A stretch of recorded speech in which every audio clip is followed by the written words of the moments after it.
I'm Nikki Viveca.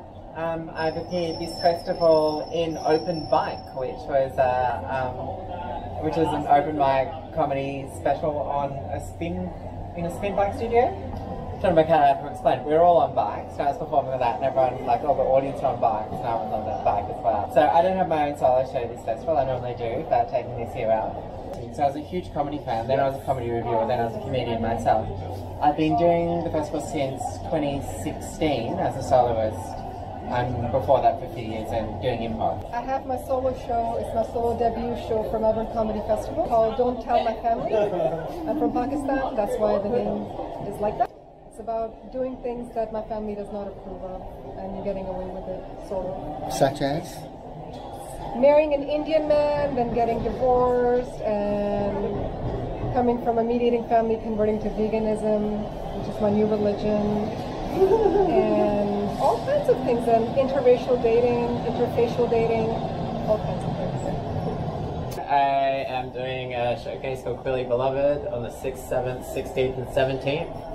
And I've been doing a bunch of spots around the festival. This is my first festival. I'm a baby comedian. But I'm getting around. I'm doing as many spots as I can do.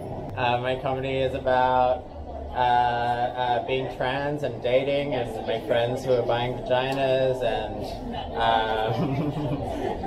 what it's like to work in the adult industry and yeah, dating a cisgender woman. What's that like as a transgender woman? I have done full service sex work, but I mostly do pornography as a performer. Yeah, I mean, it's really given me unrealistic expectations about men doing porn.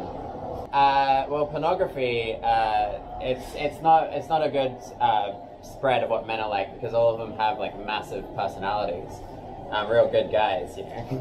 You're talking about in the real world or in pornography? In pornography. Okay. Yeah, you got to be a good guy to get ahead. But sex work has taught me that that men are just as afraid of me as I am of them, and that most people just want someone to talk to. And is comedy helping you deal with the issues that you deal with in real life? Yeah, I am more fearless than ever, I think, from being in rooms of drunk people and trying to make them laugh. And yeah, I think weirdly similar skill set. You got a goal and you're trying to get there, you know? Because it's often said with some comedians that they use the comedy stage as a form of therapy. I'm in real therapy as well. I think you should go to real therapy. But yeah, I don't know. I like it. I get to talk about stuff that I'm a really nice woman in real life, so I get to be mean on stage. So like all of my comedy is based on personal stories. So I always base comedy on true, like autobiographical stories. I don't use it to work through issues. Like I use the writing process to work through issues. But what I bring to stage is stuff that I've already worked through. So you bring through stuff which is fairly fresh, which is fairly honest, very true, like that, but you don't do anything which is going to be too raw for you, so you've got to do that every night for a period of time, and if that's something that you're still not, like, you haven't tied that up yet, that's going to destroy you. Have you? Yeah, same. My comedy is based on my life stories, and I am moving towards the other school of comedy where you're making things up, you're making people laugh, but for me it's a combination of both. But like Nikki, and like Heather, I'm in real therapy and I don't use comedy to try and heal myself. If that happens, that's a good side effect, and I don't talk about things that are still too broad, too vulnerable. You need to have boundaries around that.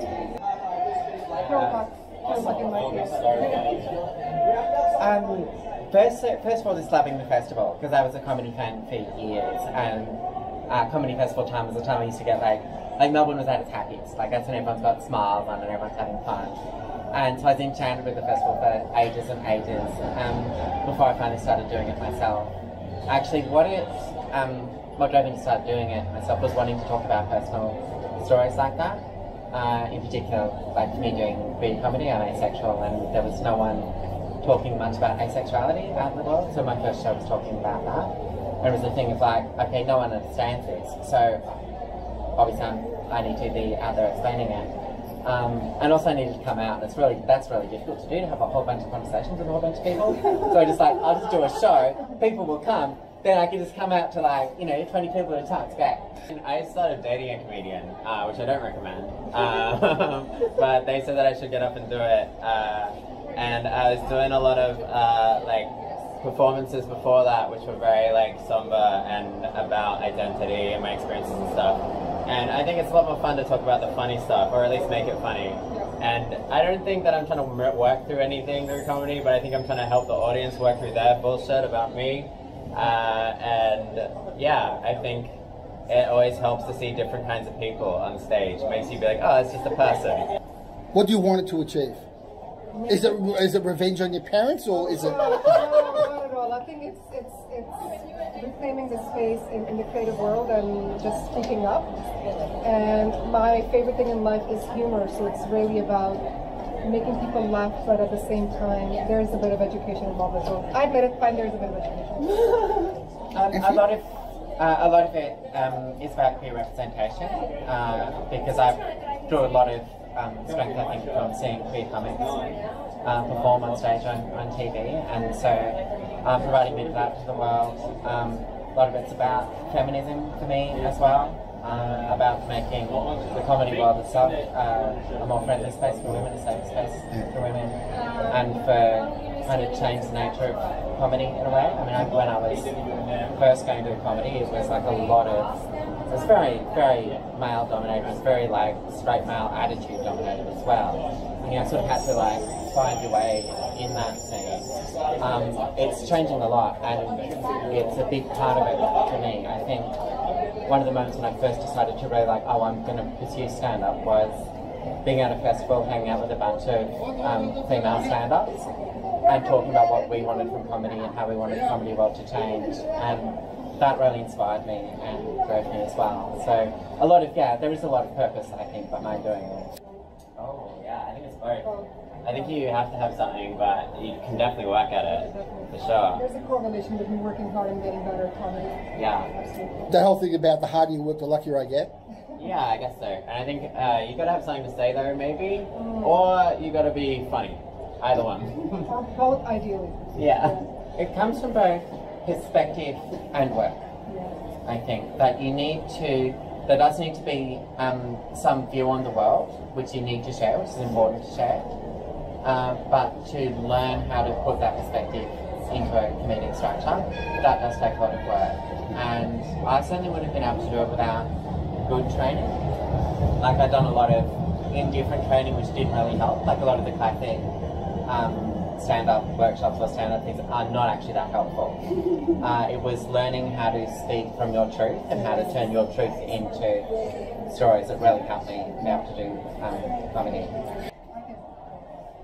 So for me, because I'm from a very conservative part of the world, from Pakistan, this whole woke culture is a bit interesting to me, because I feel like there's so many other things that I've been focused on growing up in a very strange part of the world, that you come here and when people are very fixated on some other things. So for me, it's been an interesting adjustment to the woke culture of Melbourne, especially. I think it's a bit of a bubble here. And the effect it's having on comedy, I'm not a veteran in comedy. I think there are people that are doing quite good with that culture, and I think there are people that are not that happy about it. I think you just have to know what's actually resonating with you and what's your truth, and then work with that. And then I think you're allowed to say whatever you need to say, but make sure that it's true for you, that you're not doing it to appease anybody. Sure. Yeah. What do you think? I think that speaks to me. I think woke culture is good in the sense of moving like social movements forward, but I think the backlash is maybe sometimes difficult. I think like like a friend asked me, can someone who's not trans tell a trans joke? I'm like, yeah, but it's probably going to be a better joke if they know a trans person. And if it's someone like Ricky Gervais running his mouth, he doesn't know what he's talking about. So, you know what I mean? Like, so I think often if you're going to try and be an edgy comedian, maybe find what's edgy in your own life and don't pick on marginalized people. Comedy's only grown by being more diverse.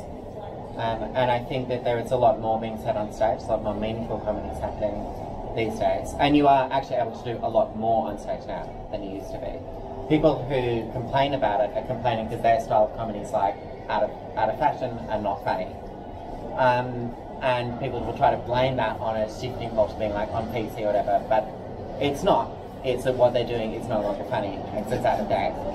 And I have been watching comedy for a long time. I've been engaged in comedy for a long time, even before I was performing it.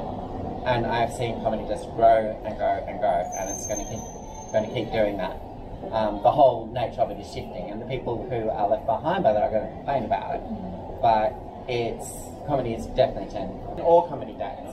And like, the thing is that even good comedy is going to date with time, because by the nature of it, to be good, you need to be tapping into the current zeitgeist.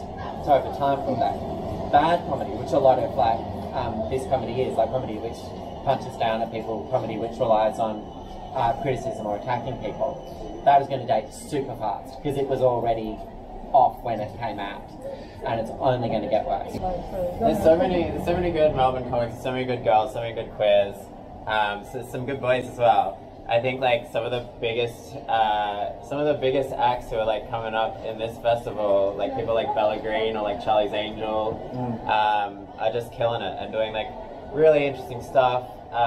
Also, a friend of mine, Aiden Jones, is doing a show, and that just murdered. Yeah, like Zoe Kinsmar is amazing, but I think like she represents a lot of what I love about the comedy scene is that, you know, it is really feminist, it is really queer, and there's a lot of comedians like that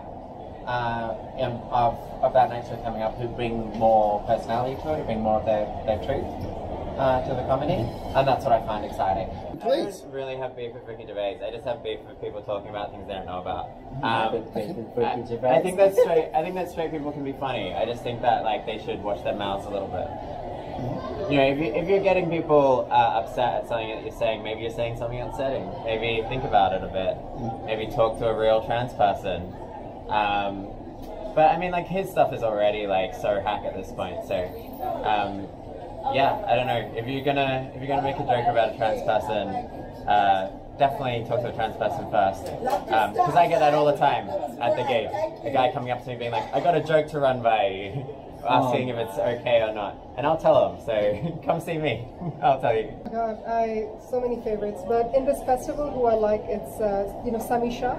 I've lived in Canada. I like Russell Peters. Okay, there you go. I think he talks a lot about the migrant experience in a really, really funny way without feeling like a victim. I think that's great. I do. I pray to the comedy god. Hey, please channel some jokes through me. Thank you. Sometimes it works. I think you'll find it's a comedy goddess. I was going to say. I think that God it's a non-gendered thing, so you can just say God's non-binary. Yeah. It's a shame. I think we're naturally deity would be non-binary, but I mean, like the muses are all female, like in ancient Greek mythology, and there's a muse for comedy. Like there's muses for all. If you want to insist on comedy goddess, totally cool. I'll simply put it in the caption. Don't worry. Is there, to redirect the question directly to you, do you believe in a comedy god or comedy goddess? Gods. Comedy gods. Your gods? Yeah, I think there's many. I think there's heaps For of different people. genres. I think, look, during lockdown we all went into spaces of the mind, and for me the creative process has become, like there is a spiritual element to it, I think. There is an element to which doing creativity in the world is not, it goes beyond like the automatic reaction you're getting from audiences. It is fulfilling your sense of a higher purpose. For me that sense of purpose is very fabulous, very feminine, very caring, very loving, and that's what I want to bring to the world through my art. So that's why I talk about a comedy goddess. But I think that is intrinsic in your art, that you believe in something beyond just everyday.